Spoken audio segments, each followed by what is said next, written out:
Hi everyone. So there has been an update which has come from NTA wherein they have released the entire document for your admit card. And I would want to give you a breakdown of what exactly is there in that document. So let me just quickly share the document with you and just let's just walk through line by line. So this is the second page of your admit card. The first page is going to be all the personal details and the exams on specific dates. So on the second page, there is a self declaration that you guys have to fill. So if you read the details carefully, candidate must bring one passport size photo per subject, same as uploaded in admit form, application form, or for pasting on attendance sheet in the examination hall. So whatever number of exams that you have on a particular day, उसके लिए जितने भी exams होंगे उतनी तुम्हें passport size photo लेके जानी है. I would suggest take more. So let's say if you have 3 exams on day 1, you should take 5-6 photographs for one for every single exam, and this is going to be pasted on the attendance sheet in the examination hall. You don't have to paste it in your this declaration anywhere. They would be instructing you where to paste it when you go to the examination hall. This is point number 1.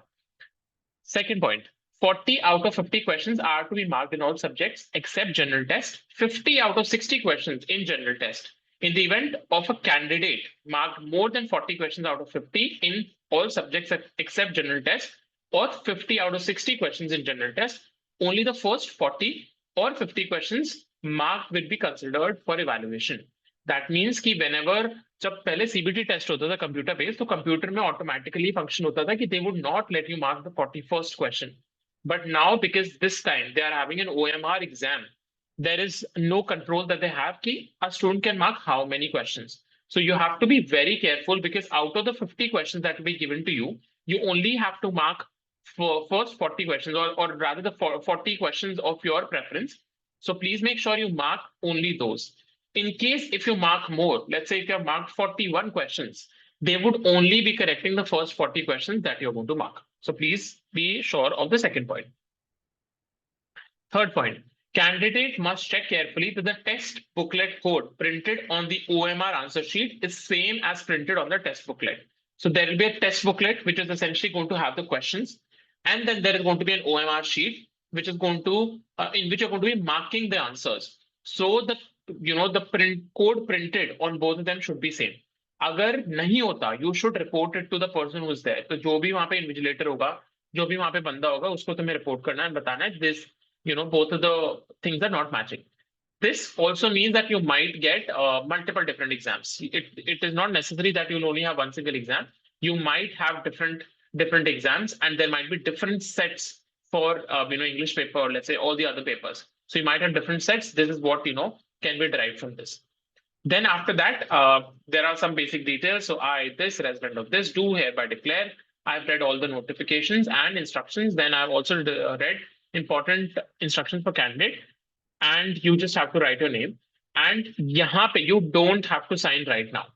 This signature has to be there when you go to the examination center, and this has to be signed in front of the invigilator only. To be signed on the day of examination in presence of invigilator only. So please make sure you don't sign it here. Moving forward. The above undertaking has to be filled up in advance before reaching the center, except for candidate's signature, which has to be affixed in presence of the invigilator. So you have to write your name and you have to write, your residence.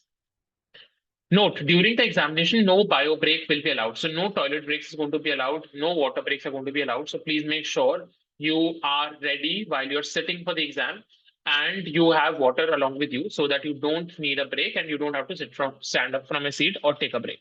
During the shift break, candidate who has exam in the next shift will not be allowed to go outside the campus center premises. So let's say if you have 2 or 3 exams in a day, once you enter the premise, you would not be allowed to go out to the premise till your last exam is finished. So in case if you have a long day, if you have more than 2 or 3 exams in a day, you should be mentally prepared. You should have enough things that you would require. So let's say if you are going to feel hungry, you should have some food with you. In case you would need some water, you should have water with you. And also mentally, you should be prepared that, I will be inside. I will also have to waste my time because, in every day between both 2 different exams, there is going to be some spare time that you'll have. So that time would have to be wasted. Or maybe if they give access to you to access your books, you can revise. But that time you have to also pass. And ideally, I would suggest don't talk to anybody, don't discuss your paper, don't go through what you have done correctly or incorrectly. Once it is done, it is done. You just have to focus on the exam, which is coming next. This is, I think, the basic details. You don't have to go through them. Now, the third page of the sheet talks about all the other important details which are there.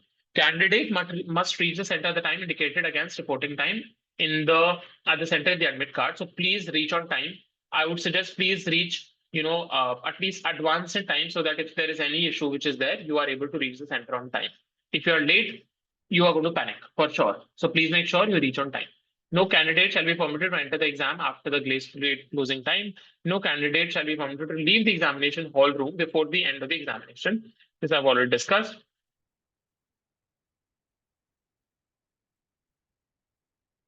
On completion of the examination, please wait for instructions from invigilator and do not get up from your seat until advised. The candidates will be permitted to move out only one at a time only. All candidates are required to download and carefully read the instructions given with the admit card and strictly adhere to them. So these instructions you have to be very thorough with. This admit card consists of center details on the first page, self-declaration on the second page, and important instruction for the candidate, which is this page, the third page. The candidate must download all pages. Admit card is provisional, subject to satisfying the eligibility conditions and is given in information bulletin, which means your photo should be matching. Your Aadhaar card number or whatever photo ID you have given, that should be matching. So there should be no discrepancy in it. And rest of the exams that are reflecting in your admit card and what are reflected in your, date sheet or your application form, they should be matching. Candidates are advised to verify the location of the examination venue a day in advance so that they do not face any problem on the day of examination. So sometimes what I've seen is there are multiple exams which are at different centers. So ideally on one day, you would have all the exams on at one center only, but different exams on different days would be at different centers. So please make sure you check that in advance. You know how do you have to reach the venue, you know the way and all the other things which are there. If religion custom requires to wear specific attire, please visit the center early for thorough checking. So let's say for example, if you are going to be wearing, let's say a turban, or if you're going to be wearing a hijab, or if you're going to be wearing anything else, because they would have to frisk you to ensure that there is no malpractice that is happening. You're not cheating or you're not using any, unauthorized way of clearing your papers. So they would be frisking you more. So please go to the center sometime in advance so that they, clear your security check in advance. No candidate would be allowed to enter examination center without admit card, valid ID proof, and proper prescription. Frisking will be carried through handheld metal detector. So you have to carry your admit card. You have to carry your valid ID proof.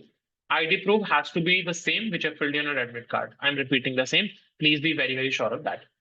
Candidate will be permitted to carry only the following items into the examination venue: a personal transparent water bottle and pen, additional photographs, same as uploaded on admit form, to be pasted on attendance sheet, one photograph per subject per shift.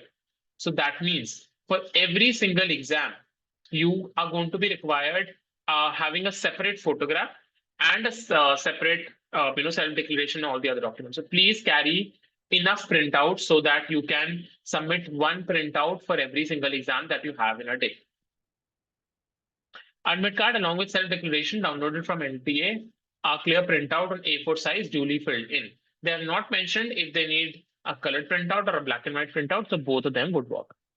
Before reaching the center, the candidate must enter the required details in the undertaking in legible handwriting, PWD certificates and scribed related documents if applicable. So these are the things that you can carry inside, the hall. Candidate should put their signature at the appropriate place. This is obvious. Candidate must carry valid ID proof, preferably Aadhaar card with photograph, e-Aadhaar, ration card, Aadhaar enrollment number with photograph of the center. However, other ID proofs issued by the government, PAN card, driver license, voter ID, 12th class board admit, or registration card, passport, original school ID card with photo will also be considered only in case of non-availability. All other ID, photocopies of ID, even if attested scanned photo of ID in mobile phone, will not be considered a valid ID proof. So best thing is you carry your Aadhaar card, and you carry your Aadhaar card, physical Aadhaar card, not even on the phone. Although they have mentioned e-Aadhaar card will also be acceptable, but you carry it on a physical Aadhaar card. Candidates are not allowed to carry any personal belonging, including electronic devices, mobile phones, and other banned prohibited items listed in the information bulletin at the examination center. Examination officials would not be responsible for safe keep of personal belonging, and there'll be no facility at the center. So please assume there'll be no facility at the center. You should take minimal things inside, and you should keep everything outside. You should can give it to your guardian or your parent or whoever is, you know, uh, coming along with you. So you can give it to them or keep it in the car. No candidate should adopt any unfair means, etc., etc. So this is very obvious. On completion of the test, candidate must hand over the OMR sheet and admit card to the invigilator and take away only the test booklet with them. Please ensure two things have to be given to the invigilator: the OMR sheet, which is obvious, and second, which is the admit card, on which you would have signed, you would have given your photograph, and on which you would have given and filled in all the other details. It will be responsibility of the candidate also to ensure that the OMR sheet submitted by him or her carries his or her sign as well as signature of the invigilator at the predetermined spaces. So please make sure it is signed. You have filled all the details very correctly. There is no issue in the filling of the details and any other thing. Candidates are advised not to indulge in use of unfair means, impersonation, etc. Candidates found using unfair means are liable, etc., etc.